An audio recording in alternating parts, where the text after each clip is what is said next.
Vă salut! Bine ați revenit pe canal!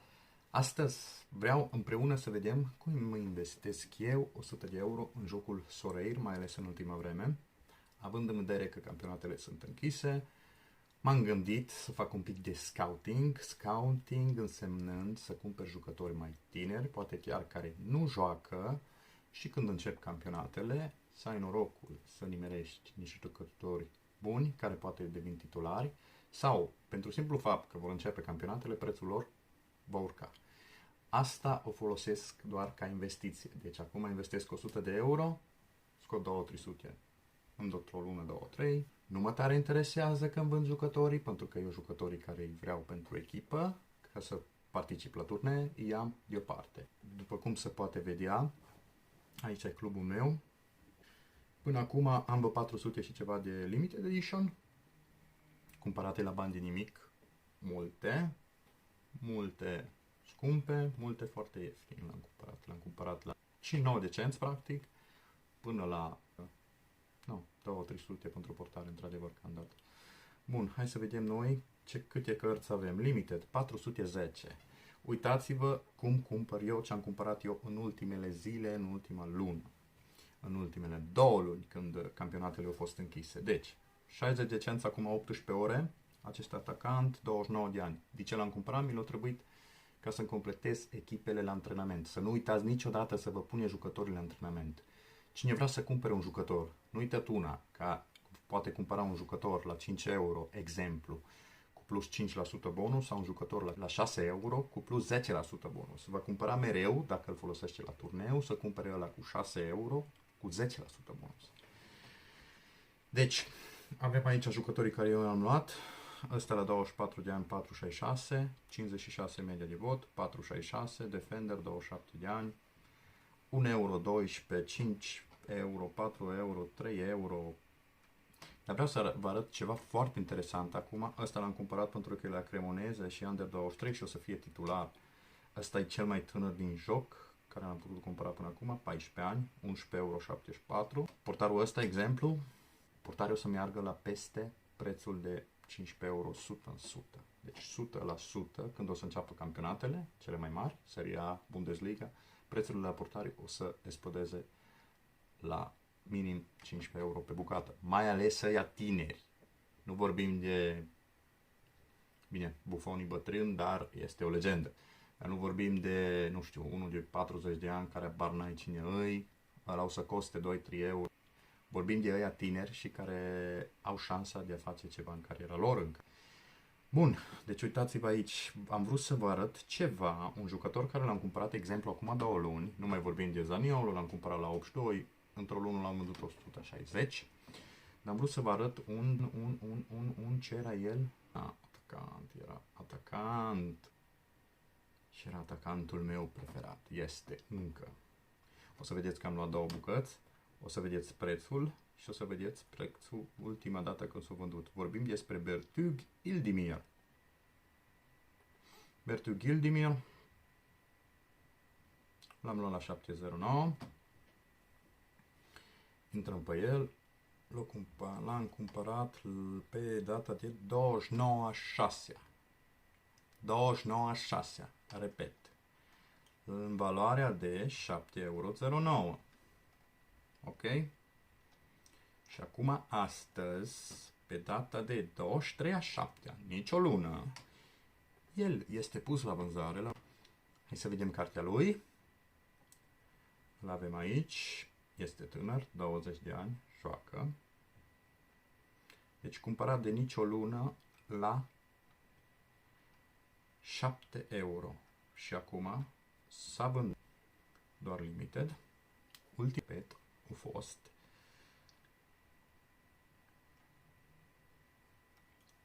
ultima vânzare s-a efectuat când? Acum 2 zile, la valoarea de 14 euro aproape, dublu. E pus la vânzare la 14 euro, e pus la vânzare la 11 euro. E tot în câștig, frate. Nici o lună, plătești 7, câștigi 11. Îți bani puțini, ok, dar cumpără 5 bucăți, 6 bucăți, 7 bucăți, 8 bucăți. Și ăsta, Dacă mai joacă titular, îți ajunge la 100 de euro. Dacă joacă o lună, titular, constant, și poate îi se ridică media un pic, la un 50, care nu e enorm, 50, 45 măcar, 50, 150 de euro, îl dai ca ochiul. Uitați aici. Deja e la 58 de euro, unii vor să-l vândă.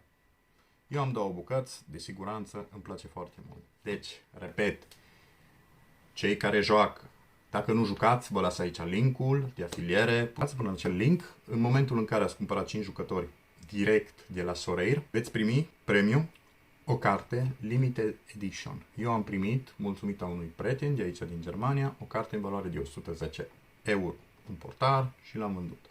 Deci și voi puteți avea acest noroc dacă vă place fotbalul, acest joc și această minunată investiție. Eu o să revin cu video să vă demonstrez ce am făcut, ce am vândut, pentru că eu cred că în sezonul ăsta care va veni voi avea niște satisfacții enorme. Eu până acum nu am făcut un calcul punctat 100%, pot să spun că în mare am investit în jur de 11-12 mii de euro în acest joc.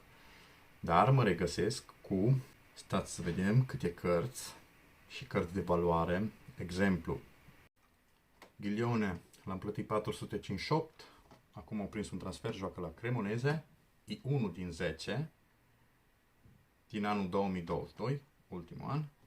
Eu cartea asta, fără 3500, nu vreau să o dau, sincer. Și nu o să o dau, pentru că au prins un post de titular și ăsta e prețul care vreau eu pentru el. E tânăr, are 20 și, stați să mă uit, o secundă, că trebuie să băgăm pormoneu.